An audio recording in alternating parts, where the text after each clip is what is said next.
Vasco the gamma कलिकत बंदरात उतरला, तिथल्या थामोरीन राजाचं त्याचं स्वागत केलं, पण त्यानं त्याच थामोरीनला कैद केलं आणि कलिकत ताब्यात घेतलं.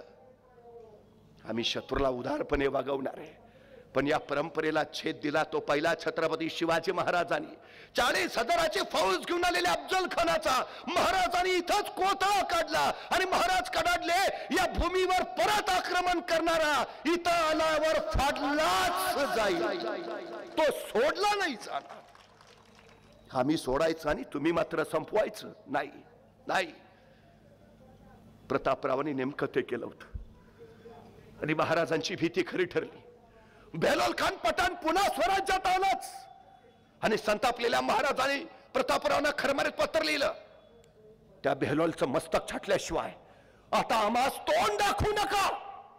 आणि महाराजांचे शब्द निकऱ्यासारखे प्रतापरावांच्या काळजात घुसले, आम्हास तोंड दाखवू नका. रायगडावर राज्याभिषेकाची तयारी सुरू आहे. अशा वेळी सरसेनापती रायगडावर हवेत, तर महाराज सांगतायत त्या बेलोलचं मस्तक छाटल्याशिवाय आम्हास तोंड दाखवू नका. प्रतापराव संतापले. बेलोल, त्या बेलोलचा पाठला खरं दौडत राहिले. कोल्हापूर जिल्ह्यातल्या गडिंग्लज तालुक्यातल्या सामानगडाच्या पायथ्याशी प्रतापराव गुजरांचा तळ पडला होता. दिवस थंडीचे, शेकोटी थंडणत होती, सगळे बसलेले आणि त्याच वेळी हेर धावत आला. राव राव राव.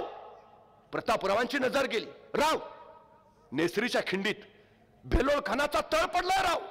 आणि ताडकन प्रतापराव उठले.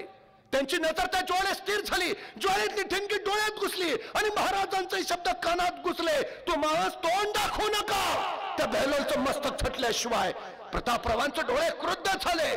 बेलोल खान आणि कडाडला प्रतापराव. कोण येतो, कोण येतो सोबत. आणि उठला पिसाच, उठले दीपाजी राऊतराव, उठले विठ्ठल पिलाजी अत्रे, उठले सिद्धी हिलाल, उठले कृष्णाजी भास्कर, उठले विठोजी शिंदे आणि 7वे खासे सरसेनापती प्रतापराव गुजर. 7 घोडी सज्ज झाली, टाच मारली आणि हर हर महादेवचा जयघोष करीत ही 7 घोडी आली ती नेसरीच्या खिंडी जवळ. वेडात मराठे वीर दौडले 7.